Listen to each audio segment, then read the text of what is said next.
Rightward China Index Dragon's global influence matrix mapped and exposed HINA in the last few decades. China's subtle but incredibly increasing multidimensional influence in countries across the globe has been the single most trailblazing phenomenon in the international order.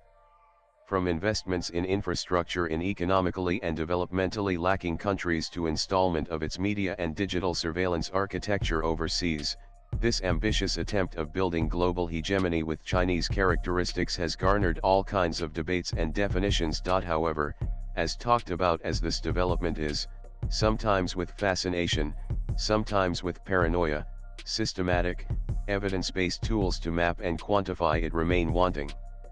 This is precisely where the actions of the Taiwan-based think tank Doublethink Lab are directed, particularly through their China Index project. Under the China Index initiative, the research group evaluates the Communist Party of China (CCP) activities and publishes comparative data analysis using observable inputs from regional partners and local experts, across 9 different domains of influence. These are academia, domestic politics, economy, foreign policy, law enforcement, media, military, society, and technology. The current version of the index compiles data collected between January 2022 to October 2024 from 101 countries spanning 9 regions. The index, in addition to cumulative assessments, maintains country-specific influence profiles that detail the extent of the PRC's penetration into a given country, corroborated by supporting evidence in the form of links to news and other research reports. Unsurprisingly, the country that leads the overall ranking as well as the regional ranking in South Asia is Pakistan, preserving its streak since the 2022 China Index report. Bonding over their shared rivalry with India, Pakistan's existential dependence on China for economic support and supply of military equipment, the Belt and Road Initiative (BRI), as well as their joint attempts to safeguard each other against global efforts to enforce counter-terrorism and human rights measures, the two have forged a deep strategic partnership. Following Pakistan in the region is Nepal with its overall ranking at 11. Again, Chinese interests in Nepal are primarily motivated by the strategy of counteracting the Indian influence in the country, which is a result of centuries-old religious, cultural, geographical, and linguistic ties. Over the past decade, China has been quietly expanding its reach into the small Himalayan nation's economy, domestic politics, society, education, and military assistance. However, it has also attracted some criticism for its interference in local municipal elections and worsening Nepal's debt perils, as in the case of the Pokhara International Airport. In addition, it is believed to be using its research centers in Nepal to spy on India. After Pakistan, the second, third and fifth overall rankings are all occupied by countries in the East and Southeast Asia, namely, Cambodia, Singapore, and Thailand, respectively. As per the index, China is currently focused on penetrating further into Cambodian sectors of media, academia, and science technology as the other sectors, including economy, China being Cambodia's largest trading partner in goods, society. Both countries have signed Mao Chinese language curricula in Cambodian schools, law enforcement both maintain an extradition treaty, and military assistance have already been sufficiently fortified. Similarly, Singapore demonstrates heavy PRC presence in all sectors, but military due to its traditional reliance on US and NATO military gear. The index highlights Singapore's susceptibility to disinformation from the PRC on account of the overwhelming permeation of PRC-related media, casting doubts on the integrity of even Singapore state-owned media. So is the story of Thailand, where many fear their country being reduced to a satellite state of China. When it comes to the African continent, the skyrocketing Chinese economic penetration is quite well known and well feared. For 16 years now, China has held on to the status of Africa's largest bilateral trading partner. At the same time, it is also the continent's biggest bilateral creditor and among the leading foreign investors. This pivot to Africa has been driven by a multitude of factors, tapping into the continent's abundant natural resources, accessing a lucrative market for Chinese manufactured goods, and the BRI. Expectedly, over these years, China has also received much scrutiny and censure for economically entrapping the vulnerable African nations through its ill-famed debt trap diplomacy, in addition to entrenching its media and surveillance machinery so as to both bolster its narrative and export its authoritarian technologies. In the China Index's assessment too, Nigeria bags the fourth overall ranking on the back of its critical economic relationship with the PRC, which also controls critical infrastructure in the country like the Lekki deep sea port, Chinese media presence with Chinese state media also being broadcast in Nigerian languages, and import of defense arsenal and surveillance technologies.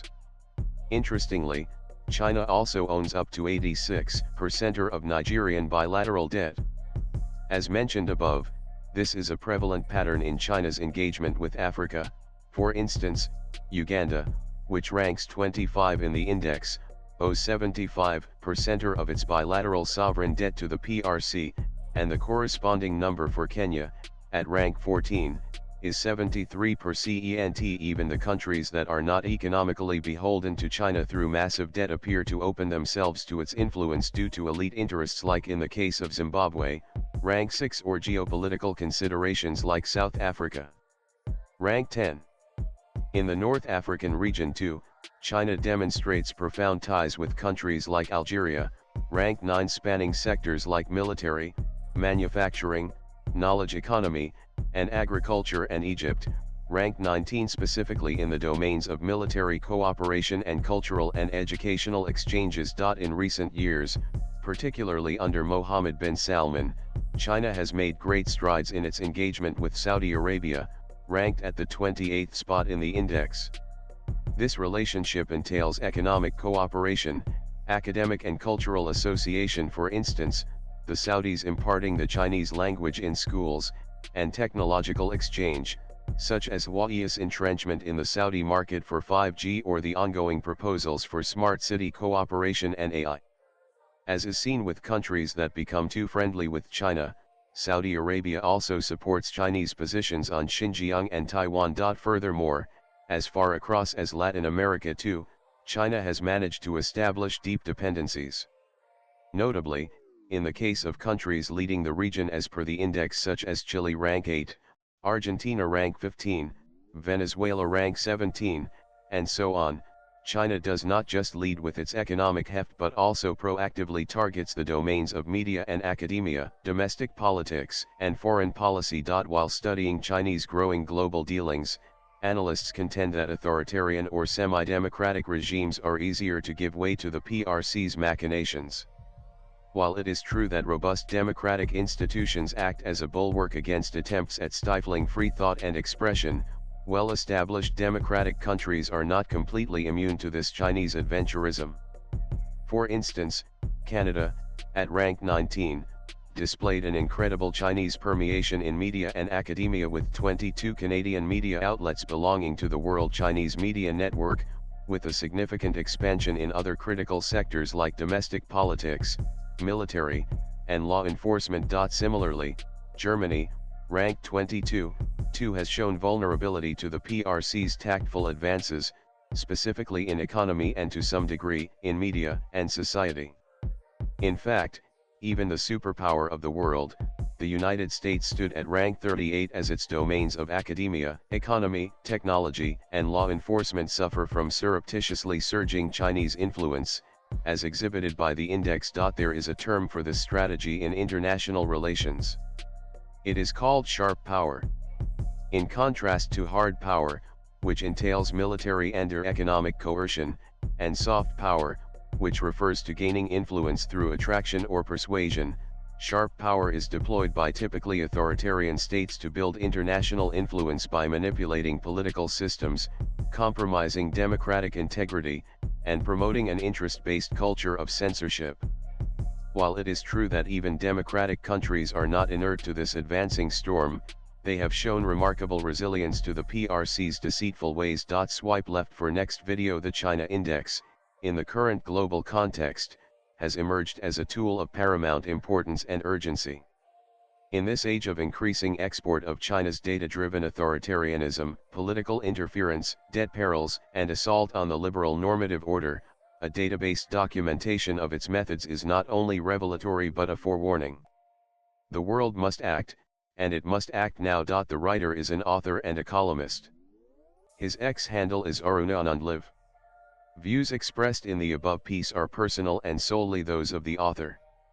They do not necessarily reflect News 18's views. Latest blogs